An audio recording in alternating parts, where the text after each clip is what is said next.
9 মাসের যুদ্ধ, হ্যাঁ, 2 মাস 3 মাসে শেষ হয়ে যেত।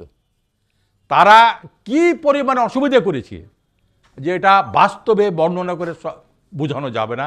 কোনো জায়গায় গেলে কত গোপনে যেতে হতো তার কিন্তু ইয়ত্তা নেই।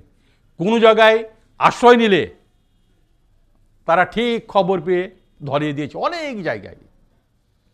এবং তাদের ভূমিকা পাকিস্তান আর্মির থেকেও খারাপ ছিল। একবার এক জামাতিকে পেয়েছিলাম, সে সোর্সের কাজ করত। ওই মধ্যে মধ্যে আমাদের ওখানে গিয়ে কারা কারা অংশগ্রহণ করছে এই খবর নিয়ে ভিতরে গিয়ে জানাই দিত। I kill him in my own hand. তাকে বাসবনের মধ্যে গুলি করে মেরে কবর দিয়ে দিয়েছে। এবং এদের প্রতি আমার কোনো মার্সি নেই।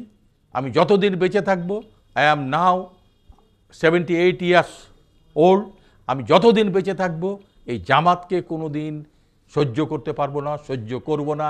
তাদের বিরুদ্ধে আমি কাজ করে যাব। এবং তারা এই জনগণের জন্য, এই দেশের জন্য সবচেয়ে বড় শত্রু।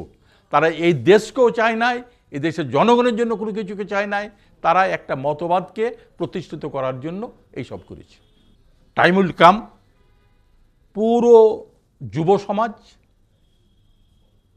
মিডল ক্লাস, এরা সবাই বুঝে যাবে যে তাদের চরিত্র কি, আর তাদের দ্বারা কোনো কিছু হবে না।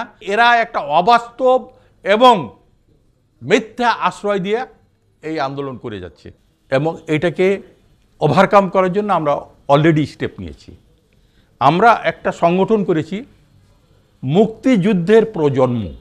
মুক্তিযুদ্ধের প্রজন্ম হচ্ছে মুক্তিযোদ্ধাদের সন্তান সন্ততি, আত্মীয় স্বজন, এরা অন্তর্ভুক্ত হতে পারবে। মুক্তিযুদ্ধের আদর্শে, মুক্তিযুদ্ধের চেতনায় বিশ্বাসী, তাদেরকে আমরা নেব। মোরওভার জাতীয়তাবাদী আদর্শে যারা বিশ্বাস করে এই সমস্ত গোষ্ঠীর লোকজনকে আমরা নিব। এই নিয়ে আমরা মুক্তিযুদ্ধের প্রজন্ম করেছি।